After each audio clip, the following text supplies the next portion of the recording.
Les pays développés semblent enfin prendre à bras-le-corps le problème d'évasion fiscale des GAFA. Derrière le sigle, il y a 4 géants du numérique, Google, Amazon, Facebook et Apple. Mais surtout 4 entreprises au modèle d'affaires et aux stratégies fiscales elles-mêmes très différentes. Les idées simples s'accordent donc mal avec cette diversité de situations. Il y a ensuite des stratégies d'évitement de l'impôt qui ne sont pas nécessairement propres au numérique. Disons qu'avec ces entreprises, on atteint la quintessence de ce que l'on sait faire en matière d'optimisation légale, le caractère immatériel de ces activités libérant plus de marge de manœuvre pour éviter la fiscalité d'un territoire.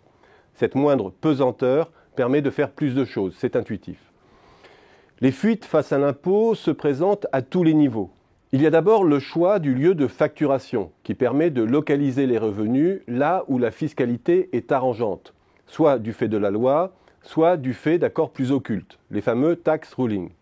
C'est le cas de Google, Apple, Facebook en Irlande, mais aussi de Microsoft ou Airbnb, et d'Amazon au Luxembourg. Pourquoi est-ce plus facile que dans d'autres activités ? Parce que le critère usuel de localisation du chiffre d'affaires autour d'un établissement stable, c'est-à-dire la présence d'hommes et de machines sur le territoire, n'est pas opérant pour ces activités.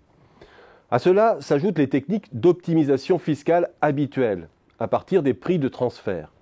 Dans ce cas, ce sont les droits de propriété, marques, licences, etc., dont le prix est fixé de façon plus ou moins arbitraire, qui permettent de déplacer les coûts et donc le profit là où on le souhaite.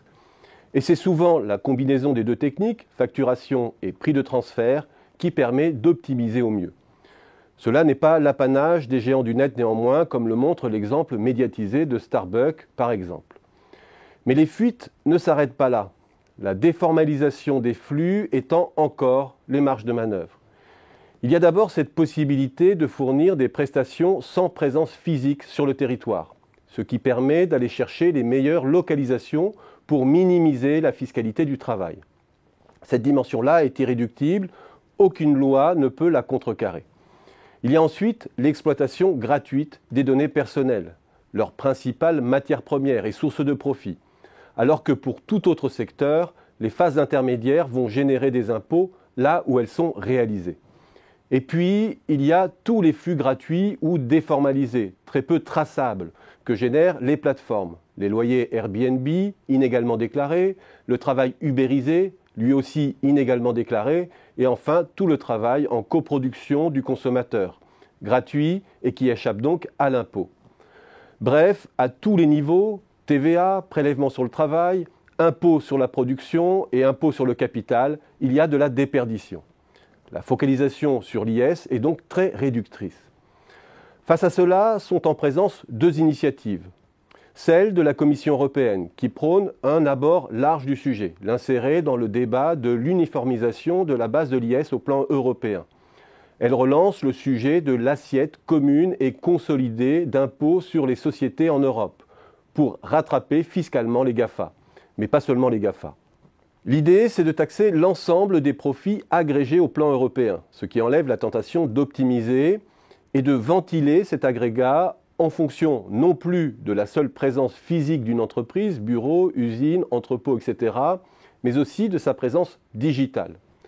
Le problème de cette approche, c'est que l'on ne s'attaque qu'à l'IS et que le sort des GAFA est lié à l'unanimité des États européens, ce qui risque de leur laisser quelques années de répit.